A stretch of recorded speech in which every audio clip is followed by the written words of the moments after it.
सावंत आज कॅबिनेटची बैठक झाली, पण या बैठकीमध्ये काही मंत्री गैरहजर होते.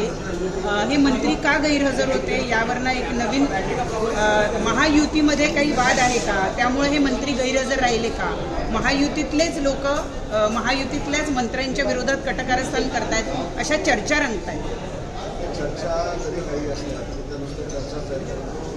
आजच्या कॅबिनेटमध्ये आमच्या सिटीतले उत्तर विभागाचे आणि कोकणाचे जे काही निर्णय झाले तुम्ही आपल्या बाबतीत त्या संबंधित गोष्ट म्हणजे आपण कोकणामध्ये आंबा हे मोठं पीक आहे आणि आंब्यावर फार मोठं संकट आलेलं आहे. जवळजवळ 80% आंबा आणि त्याचं उत्पादन नष्ट झालेलं आहे निसर्गामध्ये आणि जी मदत ती कमी आहे अशा पद्धतीचा आंबा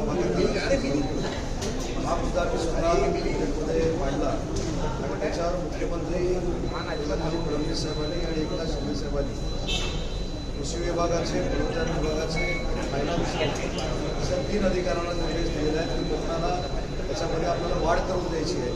त्याच्यामुळे तो तातडीनं निर्णय घ्यावा अशा पद्धतीचे आदेश त्यांनी या 3 अधिकाऱ्यांना दिलेले आहेत. दुसरा विषय उद्योग विभागाशी निवडणूक आहे.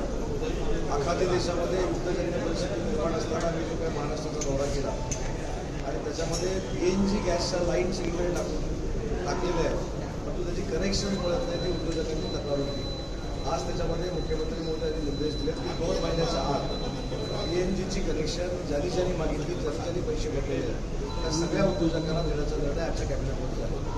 सर, तुम्ही पहिलं जे म्हणालात की आंब्याचं मोठ्या प्रमाणावर नुकसान झालेलं आहे, त्याचं काही किती नुकसान भरपाई द्यावी याच्या संदर्भातला काही निर्णय झाला आहे का? निर्णय झाला होता. एकतरी 22 लाख रुपयाचा निर्णय झालेला होता. त्याच्यानंतर वाढ करावी अशा पद्धतीची मागणी मी आणि माझ्यासाठी मी नितेश राणेंनी केली आहे.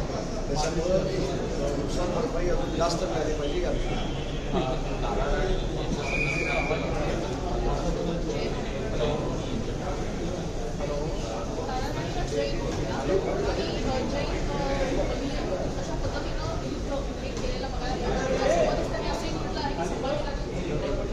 मराठी भाषा आणि त्यामधल्या साहित्य लिहायला सुरुवात जैनांनी केली असं सुद्धा ते म्हटले. मला त्यांच्या वादविवादात दुसरीकडे वळायचं नाही.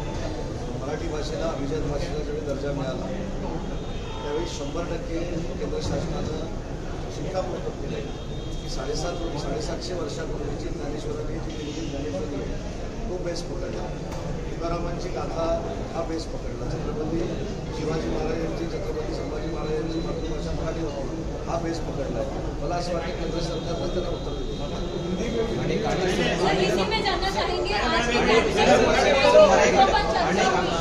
रोहित पवारांनी काल एक ट्विट केलं होतं. त्यांचं म्हणणं असं होतं की अशोक खरात प्रकरणामध्ये दादांसह बड्या राजकीय नेत्यांच्या फोटोंवरती खुल्या मारलेल्या होत्या. त्यांनी काय ट्विट केलं ते ट्विट करताना त्यांच्याकडे जर पुरावे असतील तर मुख्यमंत्री मोदयांकडे द्यावे, DGPकडे द्यावे, तिथल्या IGPकडे द्यावे, SCPकडे द्यावे, तिथल्या SP कडे द्यावे, त्यांची कारवाई होईल.